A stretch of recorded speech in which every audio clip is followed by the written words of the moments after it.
नमस्कार, welcome to sun point. प्यारे बच्चों, आज मैं आप सबके लिए मैथ का बहुत ही इंपॉर्टेंट और यूजफुल टॉपिक लेकर के आया हूं जिसका नाम है बहुपद, दैट मीन्स पोलिनोमियल्स। आज हम लोग इस वीडियो में क्लास 9 की एक्सरसाइज 2.1 को सीखेंगे। तो चलिए वीडियो को स्टार्ट करते हैं और एक्सरसाइज 2.1 को सीखते हैं। जैसे कि एक्सरसाइज 2.1 का फर्स्ट सम है, निम्नलिखित व्यंजकों में कौन कौन से एक चर में बहुपद है और कौन कौन से नहीं है, कारण के साथ अपने उत्तर दीजिए।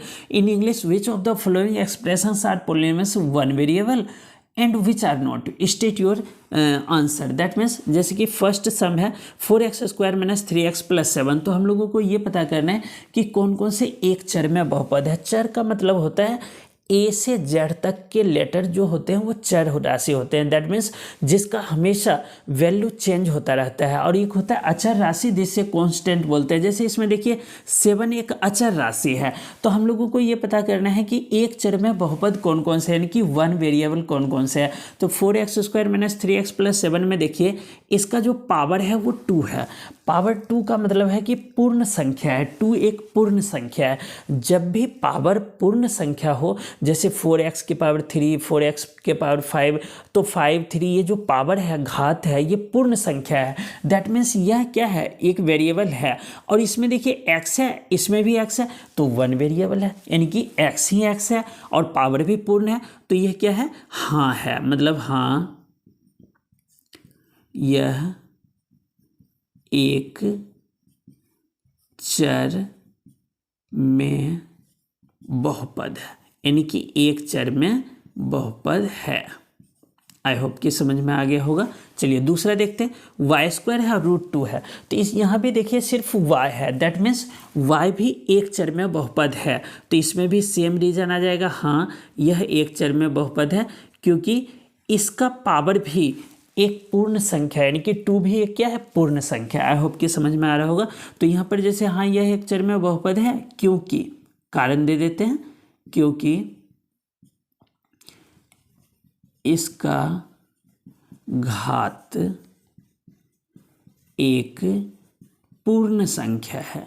तो इसका घात एक पूर्ण संख्या, पूर्ण संख्या का मतलब भी समझ लिया आपने, 1 2 3 4 इस तरह से पावर रहेगा तो पूर्ण संख्या है। तो देखिए फर्स्ट हो गया आपका, सेकेंड हो गया। अब थर्ड देख लेते हैं। थर्ड में है 3√2 t√2। तो देखिए टी पे यहाँ पर अंडर रूट लगा हुआ है, क्योंकि टी यहाँ पर वेरिएबल है। तो हम लोगों को ये चेक करना है कि वन वेरिएबल है या नहीं है। तो देखिए टी के पावर जब लगाएंगे ना, तो ये रूट जब हटता है तो यहाँ 1/2 आ जाता है। तो देखिए ये एक पूर्ण संख्या नहीं है। जब पूर्ण संख्या नहीं है तो हम लोग लिखेंगे दिस इज नॉट वेरिएबल। तो आई होप कि थर्ड क्लियर हो गया। अब फोर्थ देखिए, फोर्थ में है y + 2/y। तो देखिए y तो वन वेरिएबल में है, लेकिन इसका देखिए अगर हम इसको सॉल्व करेंगे तो y 2 × y के पावर -1, क्योंकि इसको ऊपर लाएंगे तो -1।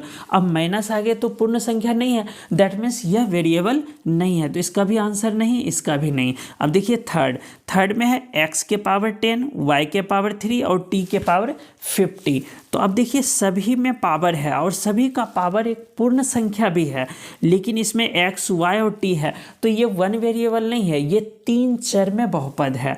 तो हम लिखेंगे नहीं, यह एक वेरिएबल एक चर में बहुपद नहीं है, बल्कि यह 3 चर में बहुपद है, क्योंकि तीनों पर पावर है। आई होप कि समझ में आ गया होगा। तो ये हम लिखेंगे यह 3 चर में बहुपद है, बहुपद है। तो चलिए हम लोगों का फर्स्ट सम क्लियर हो गया। अब हम लोग सेकेंड सॉल्व करते हैं। निम्नलिखित में से प्रत्येक में x² का गुणांक लिख लिए। That means right the coefficient of x² in each of the following. तो देखिए इसमें किसका कोफिशिएंट पूछा जा रहा है, x² का। जब x² का पूछा जा रहा है तो हम इसमें से देखेंगे x² है कहाँ। तो देखिए x² यहाँ पर है, लेकिन इसके साथ में कुछ भी नहीं है। तो जब कुछ भी ना हो तो सबका मालिक एक। दैट मीन्स आप लोगों को ध्यान रखना है, जहाँ कुछ भी ना लिखा हो दैट मीन्स यहाँ पर एक छुपा हुआ होता है। तो यहाँ पर एक है, तो हम लिखेंगे x² का गुणांक, यानी कि कोफिशिएंट 1 है। कितना है, 1। चलिए इसमें देखते हैं x² का। x² के साथ यहाँ माइनस लगा हुआ है, तो हम लोग लिखेंगे x² का गुणांक -1 है। बिकॉज यहाँ पर माइनस लगा हुआ है। चलिए इसमें देखते हैं, एक्स स्क्वायर के साथ पाई बाय 2 है, तो मतलब कि यहाँ पर क्या है बच्चों, एक्स स्क्वायर का गुणांक यानी कि कोएफिशिएंट क्या है, पाई बाय 2, क्योंकि एक्स स्क्वायर के साथ क्या आया हुआ है, पाई बाय 2, तो यहाँ पर लिखेंगे पाई बाय 2 है। आई होप कि क्लियर हो रहा होगा। चलिए यहाँ पर देखिए, यहाँ पर एक्स स्क्वायर है ही नहीं, तो इसका कोई गुणांक नहीं है, तो इसमें हम लिखेंगे शून्य, यानी कि एक्स स्क्वायर का गुणांक है ही नहीं, तो मतलब शून्य। आई होप कि सेकेंड नंबर सम क्लियर हो गया। अब देखिए थर्ड इंपॉर्टेंट है, एक्सरसाइज 2.1 का। जब भी क्वेश्चन कोई पूछा जाता है एग्जाम में, तो अधिकतर ये थर्ड नंबर ही सम पूछा जाता है, तो इसको मैं इंपॉर्टेंट लिख लेता हूँ, आप लोग नोट रखिएगा इस चीज़ को। अब देखिए 35 घात के द्विपद और 100 घात के एक पदी का एक एक उदाहरण दीजिए। That means give one example each of the binomials of degree 35 and of a monomial of degree 100। तो ये इंपॉर्टेंट है, तो चलिए हम लोग इसको सही से समझते हैं। 35 घात के द्विपद, तो 2 पद होने चाहिए और पावर कितनी होनी चाहिए, 35। तो इसका बच्चों आप जैसे आंसर देखेंगे तो कुछ भी हो सकता है, यानी कि सभी का अपना अपना अलग अलग आंसर हो सकता है, लेकिन पावर सभी में 35 ही आएगा। तो जैसे हम लोग यहाँ पर x लिख लेंगे, उसके पावर 35 लिख देंगे, और प्लस में 2 3 4 5 कुछ भी लिख लीजिए आप, ये 2 पद हो गया, यानी कि द्विपद भी हो गया 5 लिखने से, या 4 लिख देंगे, और इसका पावर भी 35 हो गया। तो ये क्या हो गया कि 35 घात के द्विपद, यानी कि बायनोमियल्स ऑफ डिग्री 35। अब देखिए इसका मोनोमियल लिखते हैं, यानी कि एक पदी घात 100 के, तो एक्स वाई जेड कुछ भी लिख लीजिए वेरिएबल के रूप में, और उसके पावर कर दीजिए 100 और एक ही पद छोड़ दीजिए, तो ये आ गया आंसर। इसके हजारों आंसर हो सकते हैं, सबके अलग अलग आंसर हो सकते हैं, तो आपको कन्फ्यूजन में नहीं रहना है, आपको बस इतना समझना है कि पावर 35 होना चाहिए 2 पद वाले में, क्योंकि पूछा जा रहा है द्विपद का 35 घात होना चाहिए और 100 घात के एक पद होना चाहिए, तो एक एक्स वाई जेड कुछ भी लिख दीजिए और पावर 100 लगा दीजिए। आई होप कि थर्ड नंबर समझ में आ गया। चलिए फोर्थ नंबर समझते हैं। फोर्थ है, निम्नलिखित बहुपदों में से प्रत्येक बहुपद की घात लिख लीजिए, यानी कि right the degree of each of the following polynomials. अब इसमें डिग्री लिखना है, तो डिग्री में क्या होता है डियर फ्रेंड्स, जो पावर होता है ना वही डिग्री होता है, और लेकिन पावर तो इसमें देखिए फर्स्ट में कई पे है, इस पे 3 पावर है, इस पे 2 है, इस पे जब कुछ नहीं है तो यहाँ 1 ले सकते हैं, बट जो सबसे मैक्सिमम पावर होता है वही उस बहुपद का डिग्री होता है। तो यहाँ पर देखिए सबसे मैक्सिमम पावर 3 है, तो इसका बहुपद यानी कि इस बहुपद का घात कितना हुआ, 3। तो हम यहाँ लिखेंगे अधिकतम घातांक, अधिकतम घातांक 3 है, 3 है, तो बहुपद का घात 3 है।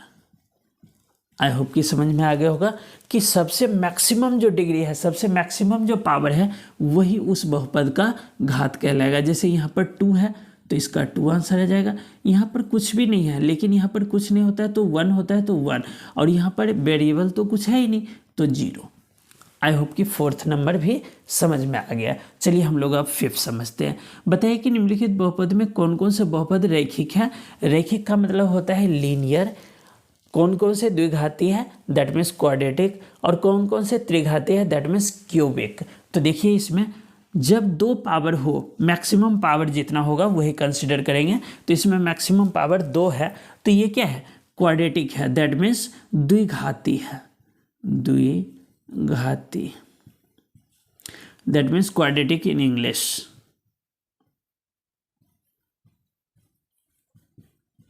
अब देखिए इसमें पावर मैक्सिमम 3 है, यहाँ भी है लेकिन यहाँ 1 है, तो मैक्सिमम पावर कंसिडर करेंगे 3 है, तो मतलब ये क्यूबिक है, दैट मीन्स त्रिघाती है, त्रिघाती, दैट मीन्स क्यूबिक। अब देखिए इसमें मैक्सिमम पावर 2 है, तो ये फिर से द्विघाती है। आई होप कि समझ में आ रहा होगा, द्विघाती, दैट मीन्स क्वाड्रेटिक। इसमें देखिए यहाँ पर कुछ भी पावर नहीं है, दैट मीन्स ये क्या है, एक लीनियर है, यानी कि रैखिक है, रैखिक। जब भी 2 पावर हो तो क्वाड्रेटिक कहलाएगा, दैट मीन्स द्विघाती। 3 है तो त्रिघाती, दैट मीन्स क्यूबिक कहलाएगा। और जब यहाँ पर कुछ भी नहीं है तो वो रैखिक कहलाएगा। अब जैसे ये भी देखिए, यहाँ पर भी पावर नहीं है कुछ, तो ये भी रैखिक है, तो हम लोग रैखिक लिख देंगे, यानी कि लीनियर। अब देखिए यहाँ पर 2 है तो फिर से द्विघाती लिख देंगे, द्विघाती, दैट मीन्स क्वाड्रेटिक।